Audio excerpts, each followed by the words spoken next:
Shalom Yeladim. Today we're going to learn more about keeping kosher. We're going to learn about fish that are kosher.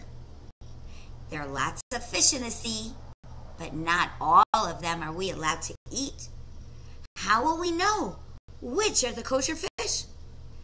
The Torah gives us 2 clues. We're going to be kosher fish detectives. What are the clues that we need to eat a kosher fish? Well, here we go. The kosher fish must have fins. Those are flappers on the side of the fish. And scales. Do you know what a scale feels like? It almost feels like your nail. And it almost looks like a nail too. It's a fish that's covered with a layer of scales that feel like nail. And when a fish has fins alone, is that a kosher fish? If a fish has scales alone and no fins, is that a kosher fish? No. Only the fish that has fins and scales. Those are the fish that we are allowed to eat. Those are the fish that are kosher. I know some fish that are kosher that you eat all the time. How about tuna? When you have a tuna fish sandwich, you're eating a kosher fish. Or salmon, or trout. Those are all kosher fish. And guess what? Gefilte fish is made out of 2 kinds of fish sometimes. Carp and whitefish. Those are all kosher fish that we're allowed to eat.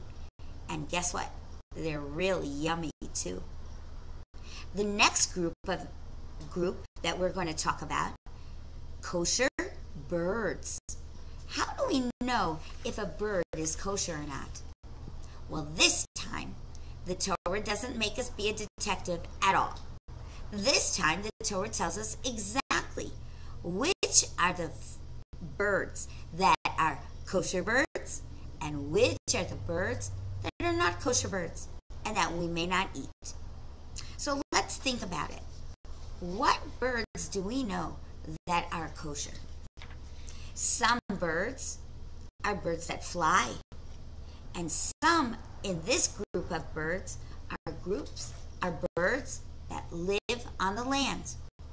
So here I have a bird that flies, a yona. A yona, can you see this? There we go. A yona is a bird, is a dove. A dove is a kosher bird that flies in the sky. Other kosher birds are ducks, chicken, turkey, geese. Those are all kosher animals for us to eat. And the Torah says, enjoy them. They are going to make you strong, and they are going to make your neshama strong and shiny and beautiful too. Because that's what mitzvos are for. Mitzvos are to make us the best that we can be. Now, if you have animals at home, you could play games with your animals. You can put 2 animals in your hand, and you can ask your brother or sister, which one is the kosher one? I have a cow here, and I have a lion. Which one has the kosher clues? Which one has a kosher sign? Does a lion chew its cud? No. Does a lion have split hooves? No. Then a lion is not the kosher animal, but the cow is. Let's choose 2 other ones.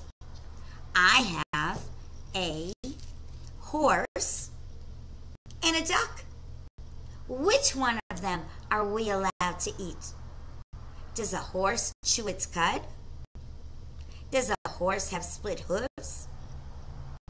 Does the Torah tell us a duck we may eat? Then a duck is the kosher animal. We can play lots of games with our little animals at home. But let's learn a song. We can remember the kosher signs with our song as well. And this is how it goes. All the animals that we eat must chew their cud and have split feed. Kosher meat just can't be beat. I love eating kosher. Let's do that one more time, okay? Here we go. All the animals that we eat must chew their cud and have split feet. Kosher meat just can't be beat.